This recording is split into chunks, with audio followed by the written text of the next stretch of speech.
आप intentionally multibaggers खोज पाएँ, ये बहुत मुश्किल काम है। करना ये होता है आपको, जैसे मेरी जो फ़िलॉसफ़ी है, जो मेरी सोच है, वो ये है कि जैसे आप अपनी पूरी तस्दीक करके आपने मान लीजिए 10 कंपनियों में पैसा लगाया। अब इन 10 में से कोई 2 जो हैं, वो आपकी उम्मीदों से कई गुना ज़्यादा बेहतर प्रदर्शन कर पाएँगी और वो आने वाले सालों में मल्टीबैगर हो जाएँगी। जो हमारे दर्शक लोग हैं, जो मल्टीबैगर नहीं समझते हैं, मल्टीबैगर मतलब जिसमें मल्टीपल रिटर्न मिले आपको। यानी कि आपने ₹100 लगाया, वो 1000 बन जाए, वो 1500 बन जाए, वो 2000 5000 बन जाए। इस तरह के जो ज्योमेट्रिक रिटर्न्स हैं, वो आपको तब मिलते हैं जब आप उस शेयर को वक्त देते हैं, पहली चीज़। दूसरी चीज़ है, वो आप कई सारे निवेश करेंगे तो उसमें से कुछ आपके स्टॉक्स जो हैं वो मल्टीबैगर हो जाएंगे। अब इसमें ये काम मुश्किल नहीं है, मल्टीबैगर हम सभी के हाथ में कभी ना कभी आया होगा।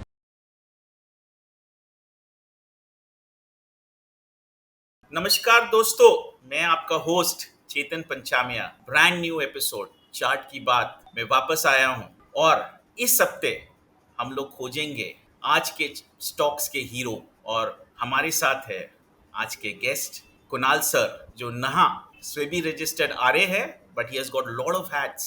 He is not only a trader, a momentum trader, he's also a mentor. He is also running a company, CEO of Equity Rush. But for me, he's a Jory.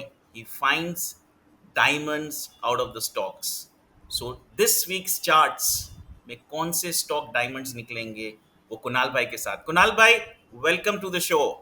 Thank you so much Chetan ji, धन्यवाद आपका, बहुत बहुत धन्यवाद। और देखिए, बाजार पे तो सुस्ती है, लेकिन आपकी आवाज़ और आपने जो परिचय मेरा दिया उसमें बिल्कुल चुस्ती और आपका जोश नज़र आ रहा है, तो वाकई में अच्छा लगा। Thank you sir, thank you. Kunal sir, Nifty seesaw कर रहा है, एक जी। वीक नीचे एक वीक ऊपर. और दर्शकों का एक ही क्वेश्चन है, इस वीक क्या 25,200 के ऊपर सस्टेन करके are we going to make all time high? Sir, आपका व्यू. देखिए, चेतन जी, बाजार एक रेंज में है, एक कंसोलिडेशन चला, एक सवा महीने तक बाजार 500 पॉइंट के दायरे में फंसा रहा और शुक्रवार को हमने देखा जब बाजार बंद हो रहा था तब उस समय एक मोमेंटम बना। मोमेंटम के चलते बाजार 25,100 के आसपास निफ्टी बंद हुई। तो मैं कुल मिलाकर बाजार से सेटिस्फाइड हूँ। मुझे लगता है कि हमें रिएक्टिव होना चाहिए बजाय इसके कि हम प्रिडिक्शन करें। पूरा पूरा स्टेज सेट है, मतलब अगर आप देखें यहाँ से ब्रेकआउट आता है तो एक बहुत अच्छी शॉर्ट कवरिंग रैली देखने को मिलेगी। काफ़ी शॉर्ट्स बने हुए हैं, तो जैसे जैसे बाजार बढ़ेगा शॉर्ट कवरिंग आएगी, वो बाजार को और ऊपर ले जाएगी। बाइंग हमने लगातार देखी, जैसे कल के भी जो बाइंग के आंकड़े आए हैं शुक्रवार के, वो भी बड़े काफ़ी इंकरेजिंग हैं। तो ओवरऑल आप देखें तो बाजार में कुछ ऐब नहीं है। ग्लोबल मार्केट्स भी देखिए ठीक है, वॉलीटिलिटी ज़्यादा है, लेकिन लगातार स्थिरता बनी हुई है। करेंसी में स्टेबिलिटी लौट आई है और हमने देखा है कि भाई नीचे काफ़ी रुपया चला गया, डॉलर चला गया था, लेकिन डॉलर में भी एक कमबैक आया है। लेकिन अब जो लेवल्स हैं डॉलर के, मुझे लगता है कि एक स्टेबल लेवल्स हैं। तो ओवरऑल कोई भी ऐसी चिंता की वजह नहीं है। क्रूड ऑयल भी एक रेजिस्टेंस फेस कर रहा है इन स्तरों पर। तो स्ट्रक्चर जो है बाजार का वो ठीक ठाक है। हाँ, अब इसमें रैली बनेगी कि नहीं, ये बड़ा सवाल है और इसके लिए जैसा आपने कहा कि 25,150 के ऊपर निफ्टी टिक जाती है तो हमें इस बात की पुष्टि हो जाएगी कि हाँ, एक ब्रेकआउट हुआ है। और फिर मेरी उम्मीद है कि कोई 1000 अंक तक कोई मीनिंगफुल रेजिस्टेंस नहीं है। तो सबसे अच्छी बात यह है कि रनवे सामने जो है वो काफ़ी बड़ा और साफ नज़र आता है। तो एक बार ब्रेकआउट आ जाए तो मुझे लगता है कि अच्छे मौके मिलेंगे बाजार में। सो कुणाल भाई, क्या ये ब्रेकआउट इस एक्सपायरी, मंथली एक्सपायरी में आपको लग रहा है? पूरी संभावना है। देखिए, हालांकि टाइमिंग करना और इस तरह से प्रिडिक्शन करना थोड़ा मुश्किल काम होता है चेतन जी, लेकिन अब मकसद ये है कि अगर ब्रेकआउट आएगा तो डेफिनेटली पार्टिसिपेट करें। मुझे लगता है कि एक अच्छा मोमेंटम बनना चाहिए। बाजार ने अपना काम कर लिया है, यानी कि पिछले एक सवा महीनों में जो कंसोलिडेशन हुआ वो बाजार के लिए ज़रूरी था। उसमें हमने देखा है कि काफ़ी फ्रॉथ खत्म हो गया है। जो बाजार में नीचे से जब रिकवरी आई तो बहुत ज़्यादा जो अति उत्साहित निवेशक थे वो एक बार के लिए किनारे हो गए हैं। और अब जो है जो मोमेंटम आएगा तो मुझे लगता है कि वो बहुत नए ऊंचाइयों तक बाजार को ले जा सकता है। तो मेरी राय में आने वाले सप्ताह में आपको ब्रेकआउट देखने को मिल सकता है। कुणाल भाई, मिड कैप और स्मॉल कैप इंडेक्स इस वीक नेगेटिव बंद किया है सर, तो आपका चार्ट में मैं आप व्यू जानना चाहूंगा. तो देखिए, स्मॉल कैप और माइक्रो कैप्स में जरूर हम एक अंडर परफॉर्मेंस देख रहे हैं। स्पेशली अगर आप लास्ट वीक देखें, ब्लो बाय ब्लो देखेंगे तो डेफिनेटली आपको एक अंडर परफॉर्मेंस दिखेगी। लेकिन कुल मिलाकर के देखिए तो कोई खास इससे चिंता नहीं है। स्मॉल कैप इंडेक्स ने भी इस फॉल में भी और उसके बाद जो रिकवरी हुई उसमें अच्छा खासा हिस्सा लिया है। तो मुझे लगता है कि स्मॉल कैप इंडेक्स में भी मोमेंटम बनेगा। ऑफ कोर्स लीडरशिप जो है वो लार्ज कैप्स में है, जहां पर अच्छा मोमेंटम बना हुआ है। निफ्टी लगातार तेजी दिखा रहा है और विशेष तेजी देखने को मिल रही है बैंक निफ्टी में। तो बैंक निफ्टी जो है वो सबसे स्ट्रॉन्ग इंडेक्स है। निफ्टी मिड कैप इंडेक्स जो है वो सेकंड नंबर पर आता है और उसके बाद फिर निफ्टी आता है। तो ये मेरी राय में पैकिंग ऑर्डर है। लेकिन ओवरऑल जो है स्ट्रक्चर बाजार का मजबूत है और छोटे शेयर्स में भी अगर हम देखेंगे तो वापस से बाइंग इंटरेस्ट डेवलप होगा और केवल एक सप्ताह की मामूली सी गिरावट जो स्मॉल कैप इंडेक्स में आई इसको लेकर बहुत विचलित नहीं होना चाहिए। कुणाल भाई, दर्शक चाहते हैं व्हाट इज कुणाल भाई chart of the week in index, वो देखना चाहते हैं। आपको कौन सा चार्ट इस सेक्टर में या इंडेक्स में बेस्ट लग रहा है फॉर दिस पर्टिकुलर वीक, तो दैट इज आइए द सबसे कमिंग वीक। पहले चेतन जी चार्ट्स खोल लेते हैं और फिर चार्ट्स की बात करेंगे। तो कुछ इंटरेस्टिंग चार्ट्स की चर्चा करते हैं। सबसे पहले आइए निफ्टी के चार्ट की चर्चा करते हैं जिसका जिक्र अभी हम लोग कर रहे थे। मेरे ख्याल से स्क्रीन पर आपको निफ्टी का चार्ट दिख रहा होगा और आप देख पा रहे हैं कि भाई नीचे के लेवल से जबरदस्त रिकवरी आई। अभी भी आप देखें जो लकीर मैंने डाली हुई है ये 25,150 के आसपास लाइन डली है और इस लाइन को कोई डिसाइसिवली निफ्टी ने पार नहीं किया है। तो हम जरूर काफ़ी पॉजिटिव हो गए थे टुवर्ड्स फ्राइडे। लेकिन आप देखेंगे कि अभी भी वो डिसाइसिव ब्रेकआउट वीकली चार्ट पर नहीं आया है। तो अभी प्रीएम्प्ट नहीं करना चाहिए, थोड़ा वेट एंड वॉच करें। नीचे के लेवल्स पर यहाँ सपोर्ट है तो 24,500, 25,200 ये लेवल्स जो हैं कुल मिलाकर ये निफ्टी के लिए इंपॉर्टेंट लेवल्स हैं। तो निफ्टी का चार्ट देखें तो ठीक ठाक चार्ट है, रिकवरी आई लेकिन अभी भी रेंज में ही फंसा हुआ है। अब जैसा मैं आपसे कह रहा था कि बैंक निफ्टी मुझे ज़्यादा मजबूत लगता है, तो आपने क्योंकि इंडाइसिस की बात की है तो आइए एक दफ़े बैंक निफ्टी के भी वीकली चार्ट को देख लें।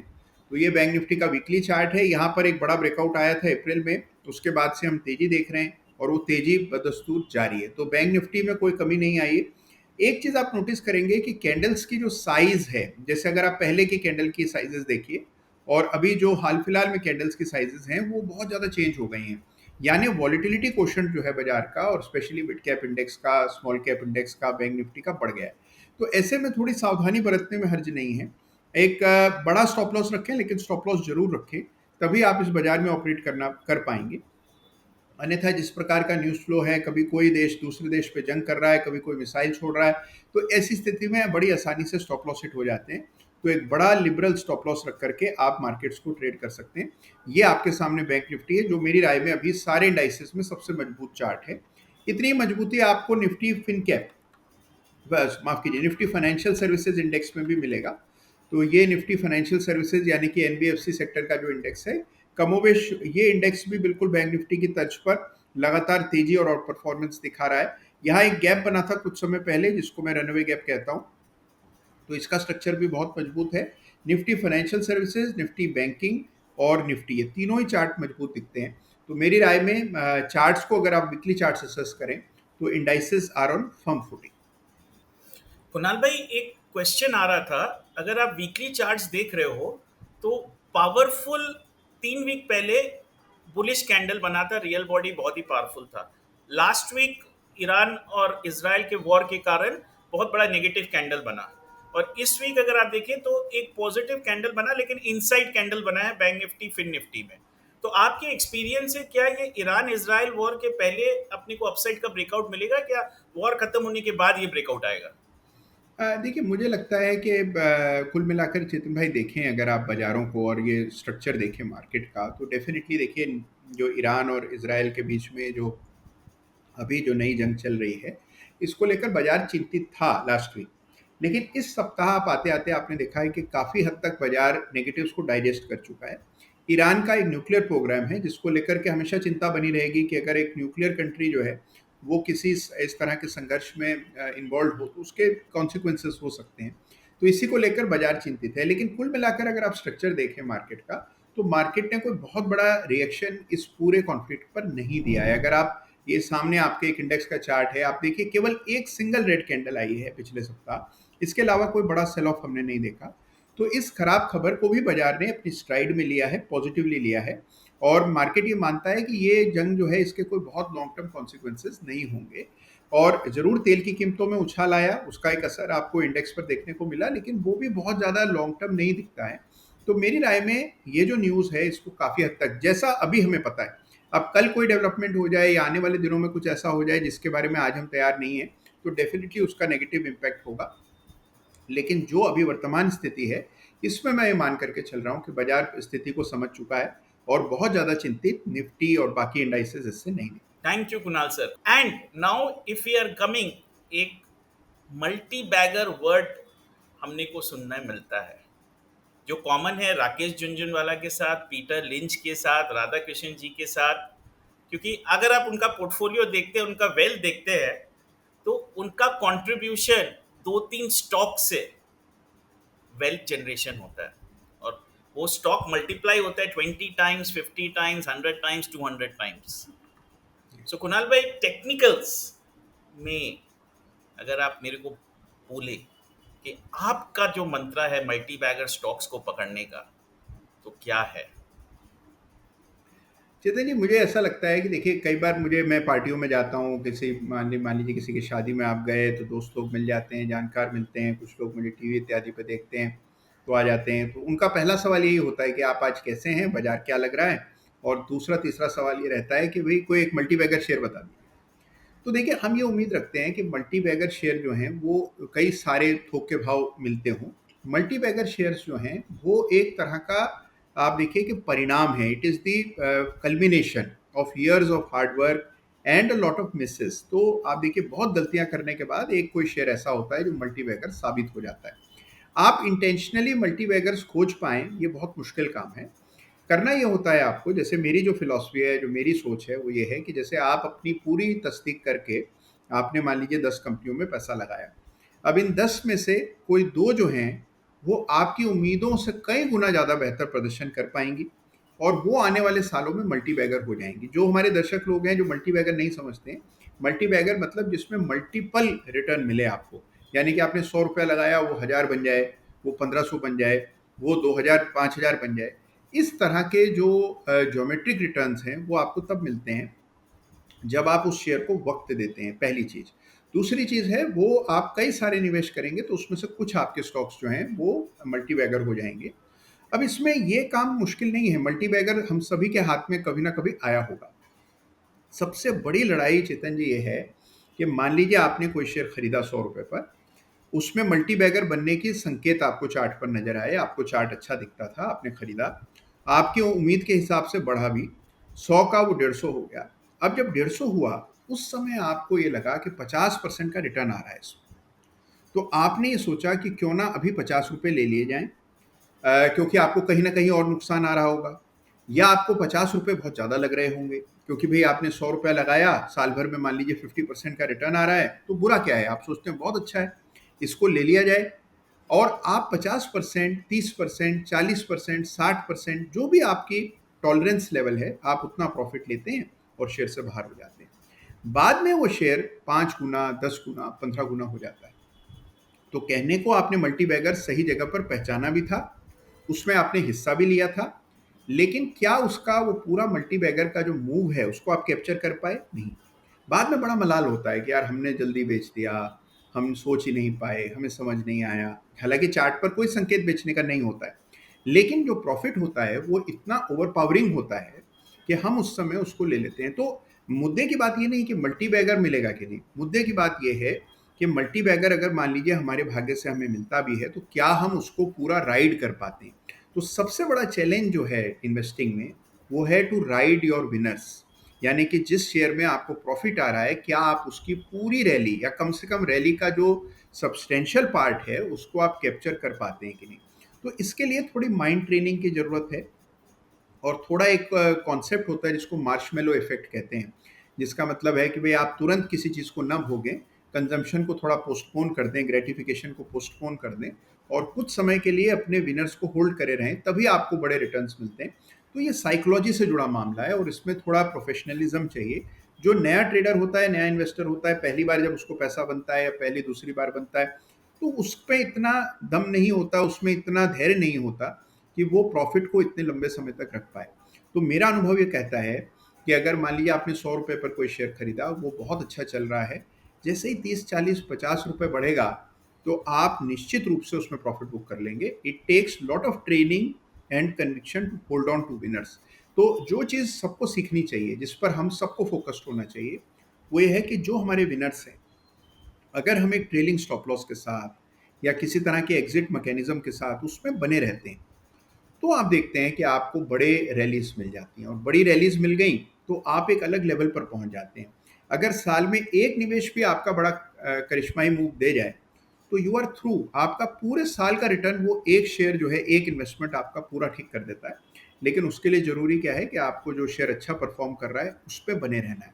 हम उसके ठीक उलट करते हैं, जो अच्छा चल रहा है उसको तो जैसे ही हल्का सा चलता है उसको बेच डालते हैं, और जो नहीं चल रहा है, जो फेल हो रहा है, जो निराश कर रहा है, उसको एकदम छाती से चिपकाए रखते हैं कि हम सोचते हैं अभी इसको तो रखते हैं, अभी ये इतने नीचे के लेवल्स पर इसको क्या बेचें।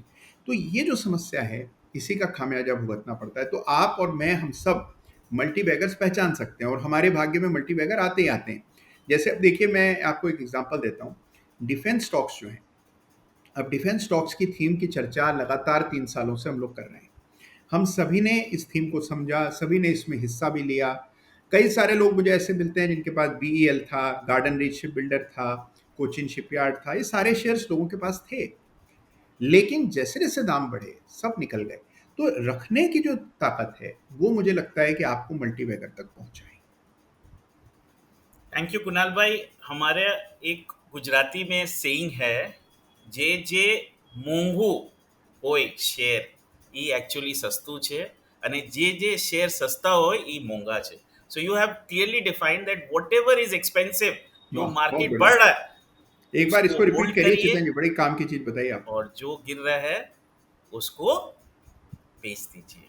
तो आपने ट्रूली मल्टीबैगर बताया कि हम लोग प्रिडिक्ट नहीं कर सकते कि हमारे 10 स्टॉक के पोर्टफोलियो में कौन सा मल्टीबैगर बनेगा, लेकिन जो बन रहा है जी। उसको होल्ड करिए, और जो नुकसान दे रहा है उसको निकल के नई मल्टीबैगर की खोज में जाइए. थैंक यू कुणाल सर, आपका वंडरफुल ये क्लास और था, एक ये चीज और मास्टर इसमें क्लास बन चेतन जी, सकता है. एक चीज मैं और कहूंगा इसमें, ये बहुत इंपॉर्टेंट है, क्योंकि मल्टी बैगर की खोज में कई सारे लोग निकले रहते हैं। लेकिन इसमें एक चीज इंपॉर्टेंट है कि इसमें कंपस जो है आपका वो चार्ट है। जैसे अगर मान लीजिए आप किसी तलाश में निकलते हैं और घना जंगल है और उसमें आपको कोई चीज खोजनी है, तो आपके पास कंपस होगा तभी आप अपने सही दिशा में बढ़ पाएंगे, और कंपस आपका चार्ट है। तो ये माना जाता है कि मल्टी बैगर या लंबे समय के निवेश के लिए आपको फंडामेंटल का सहारा लेना पड़ता है। लेकिन मैं आपके सामने जीवंत उदाहरण हूँ कि अगर आपको लॉन्ग टर्म में वेल्थ क्रिएट करनी है तो चार्ट्स जो हैं, that is what helps you identify winners. तो चार्ट की ताकत को पहचानिए, लॉन्ग टर्म चार्ट देखिए। जैसे अभी हम यहाँ वीकली चार्ट की बात कर रहे हैं, आप वीकली देखिए, मंथली देखिए। लॉन्ग टर्म चार्ट्स के जरिए अगर आप स्टॉक सिलेक्शन करते हैं तो आपको ऑटोमेटिकली कई बार ऐसे स्टॉक्स मिल जाते हैं जो जबरदस्त परफॉर्मेंस दे रहे हो। उनको जब तक वो आपके मापदंडों के हिसाब से, आपके इंडिकेटर्स के हिसाब से परफॉर्म कर रहे हैं, आप होल्ड करके रखें। जैसे ही परफॉर्मेंस ना आए आप निकाल दें, तो आपको एग्जिट भी ठीक मिलता है।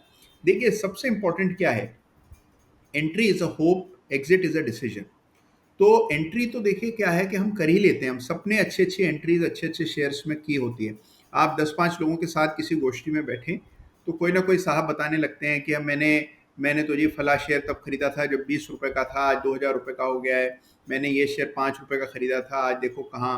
अब सूजलॉन के आपको चर्चा करते लोग सुनेंगे कि भाई मैं तो 5 रुपए में इन्वेस्टेड हूँ, 10 रुपए में इन्वेस्टेड हूँ, लेकिन मैंने बेच दिया। तो सवाल ये है कि हमने सबने एंट्री तो ठीक की थी कई बार, लेकिन क्या हम एग्जिट सही कर पाए?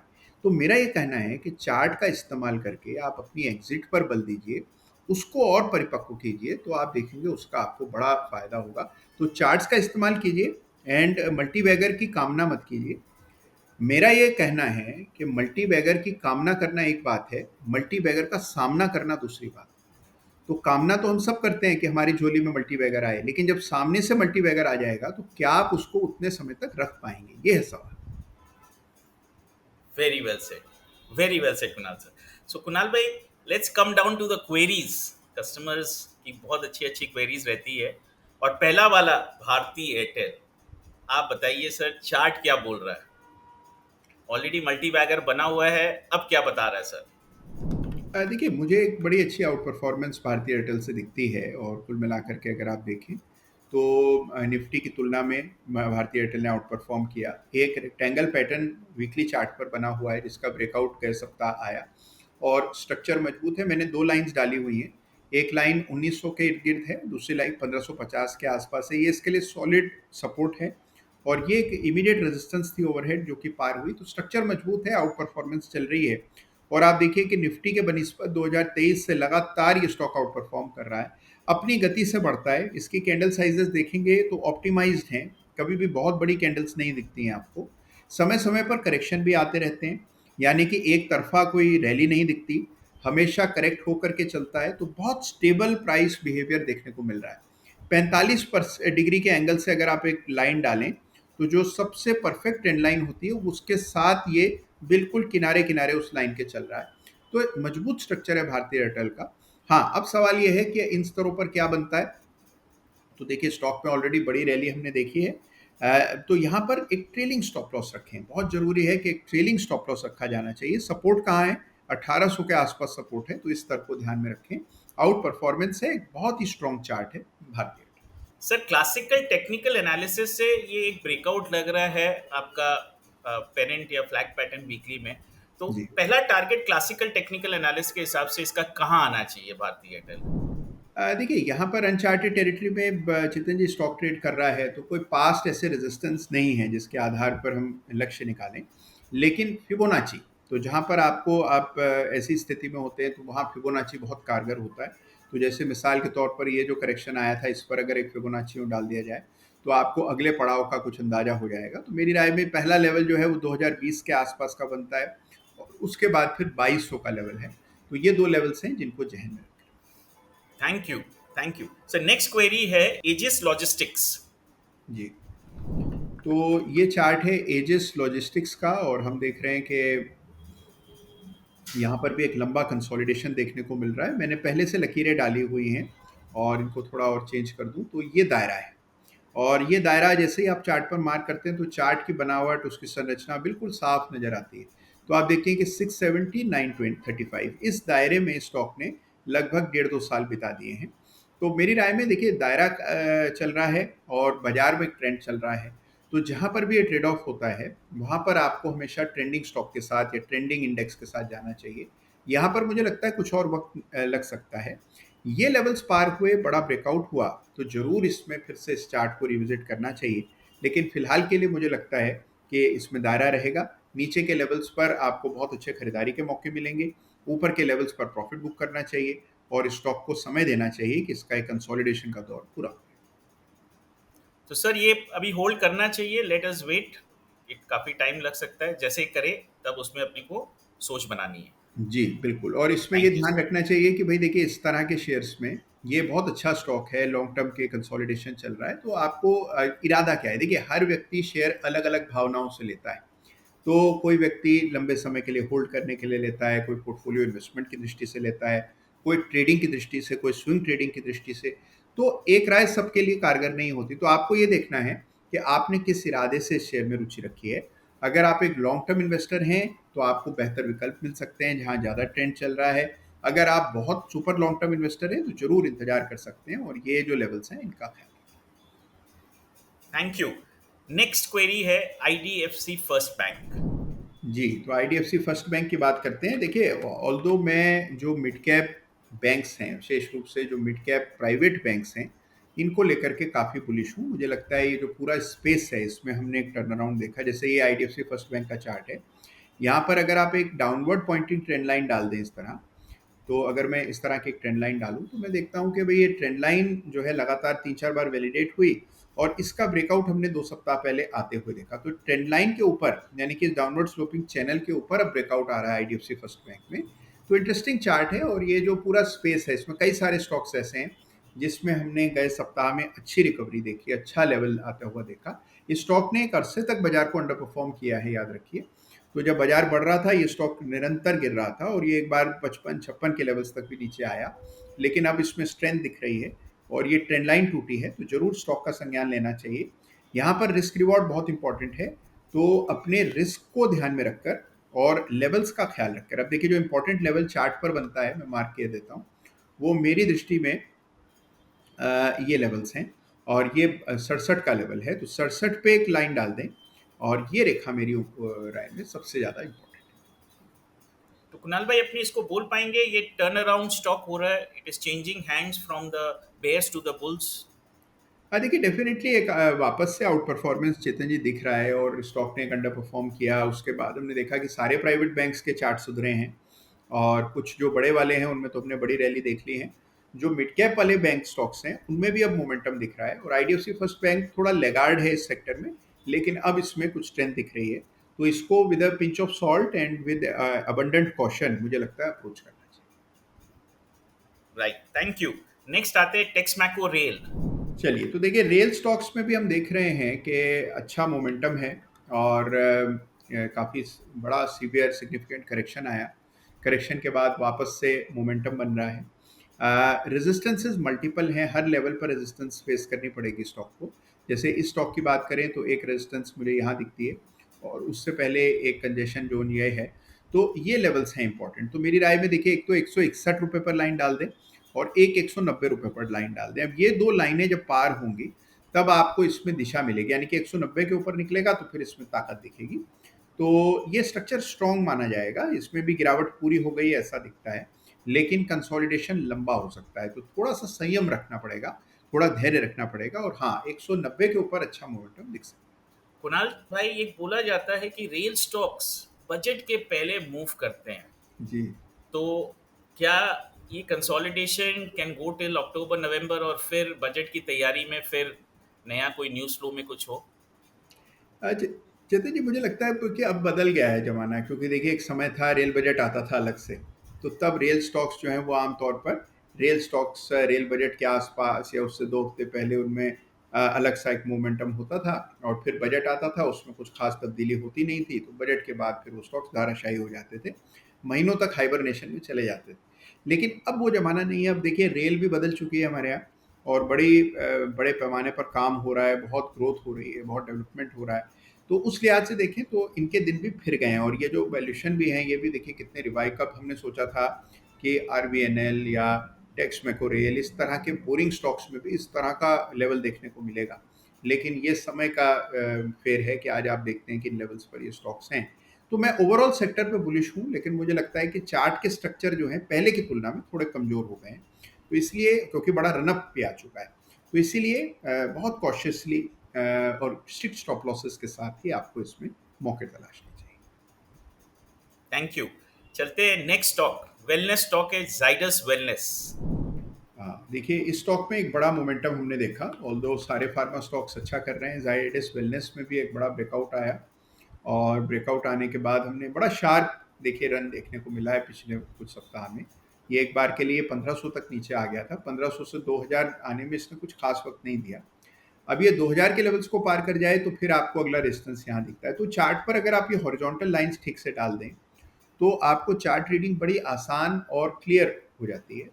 तो मेरी राय में देखिए, ये जो 2050 का लेवल है, ये अगला रेजिस्टेंस है, ये पार होगा तो फिर यहाँ 3400 तक, माफ कीजिए 2400 तक कोई खास ऐसे मेजर रेजिस्टेंस नहीं है। तो ये लेवल्स मार्क करके चलें। एक चीज़ नोटवर्दी है कि ऊपर के लेवल से नीचे आकर बंद हुआ, यानी कि अगर डेली चार्ट देखा जाए तो आप देखेंगे कि थर्सडे को भी और वेडनेसडे को भी स्टॉक ने बड़े ऊपर के हाइज लगाए, लेकिन ऊपर टिक नहीं पाया। तो ये एक सिग्नल होता है कि भी ऊपरी स्तरों पर बिकवाली का दबाव है। ये रेजिस्टेंस है एक पुरानी, और इसी रेजिस्टेंस से टकराकर दिसंबर में भी शेयर नीचे आया था। इस बार भी यहीं पर इसको संघर्ष करना पड़ रहा है। तो ये लेवल जो है इसको मार्क कर लें चार्ट पर। इसके ऊपर अगर वीकली क्लोज आता है तो जरूर इस चार्ट को पुनः आपको ध्यान में लेना चाहिए। कुणाल भाई, अगर ये मैं चार्ट देखता हूँ तो मेरे को दो कंटिन्यूस जो अपर विक है, टेक्निकली क्या आपने बोल सकते हैं कि एक बार के लिए यहाँ पे प्रॉफिट बुकिंग करने के बाद इसके ऊपर जाने से बड़ा रैली आ सकता है? Thank you. अब चलते हैं speciality chemical, Himadri speciality chemical वाले स्टॉक में, और उसमें आपका व्यू बहुत ही इम्पोर्टेंट है। तो देखिए ये चार्ट है हिमाद्री स्पेशलिटी केमिकल्स का। ऑल्दो हम ये एक्सपेक्ट कर रहे हैं कि केमिकल स्टॉक्स में वापस से एक रिवाइवल देखने को मिलेगा। कुछ रिवाइवल आया भी है, लेकिन जो रेजिस्टेंसेस हैं वो पार नहीं हो रही हैं। जैसे स्टॉक में भी अगर आप देखें तो ये कंजेशन जोन था, ये 490-500 का लेवल था, और इससे आपके पहले सपोर्ट था यही लेवल नवंबर में, बाद में अब ये जून में रेजिस्टेंस बन गया। तो ये लेवल पार हो तो इसमें भी कुछ मोमेंटम बने। केमिकल स्टॉक से उम्मीद तो मुझे बहुत है, लेकिन अभी तक चार्ट पर उस तरह का एक्शन नहीं देखने को मिल रहा है। तो थोड़ा वेट एंड वॉच करें। भाई देखिए, हम तो चार्ट के आधार पर ही निर्णय लेते हैं। अब आप देखिए, अब कुछ लोग कहते हैं भाई चार्ट्स ऐसे ऐसा कैसे होता है कि बिल्कुल जो लेवल आप चार्ट पर मार्क करते हैं, जैसे मैंने देखिए ये जो तिरछी रेखा डाली, ये मैंने इन 2 पॉइंट्स को जोड़ करके डाली। लेकिन आप देखिए प्राइस ने बिल्कुल इस लाइन को इंटरसेक्ट किया यहीं पर और यहीं से वापस से करेक्शन आ रहा है। तो ये देखिए ये चार्ट्स की ज्योमेट्री है, जो कि बहुत इम्पोर्टेंट है। तो जब तक ये लेवल पार नहीं होगा, जब तक इस लाइन के ऊपर प्राइस कुछ स्ट्रेंथ नहीं दिखाता है, तब तक थोड़ा इंतज़ार करने में ही बेहतरी है। इसको क्लासिकल टेक्निकल एनालिसिस में अपने बोल सकते हैं कि ये स्टॉक डाउन ट्रेंड में है और अभी तक ट्रेंड चेंज नहीं किया। बिल्कुल, बिल्कुल। तो अभी तक ट्रेंड में कोई तब्दीली नहीं आई है। संकेत ज़रूर हैं कि बॉटम बनेगा, लेकिन अभी तक उसकी कोई पुष्टि नहीं हुई है। तो थोड़ा-सा वेट करने में मुझे लगता है कि ज़्यादा बेहतर राइट। सो डाउन ट्रेंड में वेट करिए, लेट द ट्रेंड चेंज। अब अपने चलते हैं क्लीन साइंस। है। ये क्लीन साइंस है और आप देखिए इसने काफ़ी समय तक निराश किया। यानी कि देखिए लिस्टिंग के बाद से ही स्टॉक में एक तेज़ी आई, उसके बाद फिर गिरावट और गिरावट के बाद एक बड़ा अंडर परफॉर्मर रहा है ये। तो ये इसका चार्ट है। मुझे इसमें एक रेजिस्टेंस नज़र आती है और ऊपर के लेवल्स पर काफ़ी सारे निवेशक जो है फंसे हुए हैं। तो जैसे-जैसे दाम ऊपर आता है इसमें सेलिंग का दबाव देखने को मिलता है।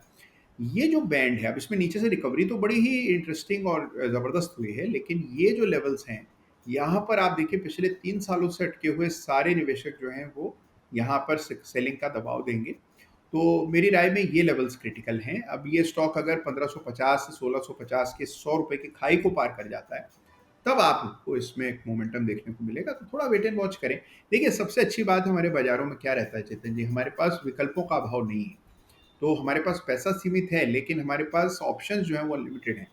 तो अगर आपको कहीं पर भी क्लैरिटी नहीं है, कोई आपको लगता है कि अभी कोई हर्डल है चार्ट को जो पार करनी है, तो there will always be some other stock जिस पर आप फोकस कर सकते हैं। तो विकल्प यहाँ बहुत सारे हैं, आप वहाँ पर अपना पैसा डालें या वहाँ पर उन स्टॉक्स को फोकस में रखें जो स्टॉक्स जो हैं आउट परफॉर्म कर रहे हैं और जिनमें क्लैरिटी से आपको चार्ट पर मेजर लेवल्स दिख रहे हैं। कुणाल भाई, आपने नीचे जो लाइन ड्रॉ की है 1281 में, जी जी। क्या वैल्यू बायर इस लाइन में बाय कर सकता है? हाँ, देखिए रेंज जिसको ट्रेड करना है, बहुत सारे लोग इसमें महारत रखते हैं कि नीचे के लेवल्स पर बाय करते हैं रेंज में। रेंजेस की सबसे बड़ी खूबसूरती क्या रहती है कि बहुत प्रिडिक्टेबल होते हैं। तो जैसे ही स्टॉक नीचे आता है तो आपको पता होता है कि भई ये बाइंग ज़ोन है जहाँ पर बाय करें। बाय करें तो फिर रेजिस्टेंस की रेखा के आस-पास एग्ज़िट कर लें। उसके बाद फिर नीचे के लेवल्स पर एक्यूमुलेट। तो रेंज प्ले करना है तो डेफ़िनिटली नीचे के लेवल्स पर बाय करें। लेकिन यहाँ पर इम्पोर्टेंट बात ये है कि ओवरऑल स्टॉक का ट्रेंड जो है बहुत पॉज़िटिव नहीं है।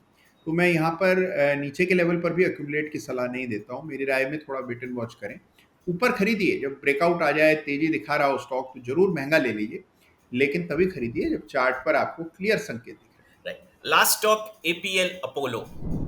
रहे हैं। देखिए ये स्टॉक जो है बाज़ार को बड़े पैमाने पर आउट परफ़ॉर्म कर रहा है। मुझे स्ट्रक्चर बड़ा मजबूत लगता है और हम देख रहे हैं कि बड़ी डिमांड है इसके प्रोडक्ट्स की भी और नतीजे बड़े ज़बरदस्त आए। तो कुल मिलाकर चार्ट बहुत मजबूत दिखता है।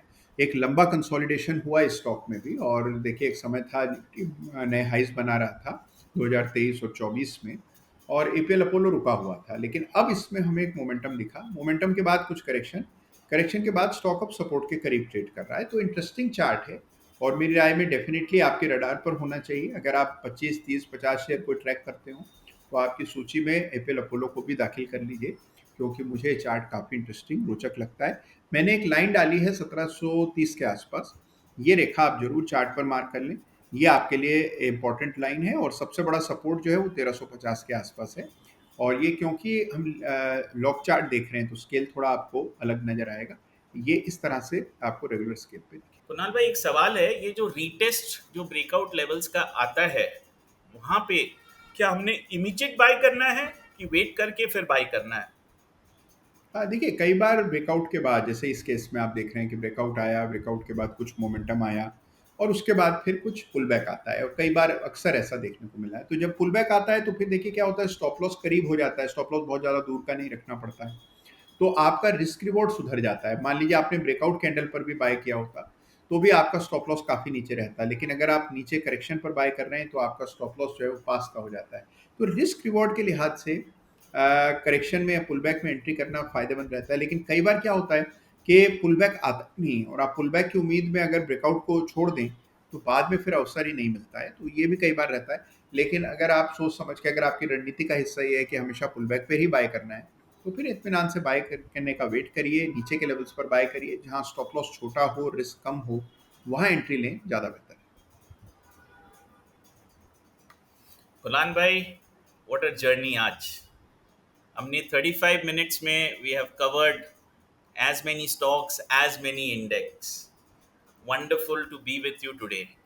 और मेरी एक ही लाइन में आज याद करके जाऊंगा जो मेरे लिए एक नई लर्निंग बनी है कि मल्टी बैगर हो जा नहीं जाता, जो होता है उसको होल्ड करना पड़ता है, right? So this will stay with me, Kunal भाई। Thank you visitors, thank you guest, thank you Kunal भाई for this wonderful time we had together, and let us meet together next week for a new Chart Ki Baat episode. Thank you.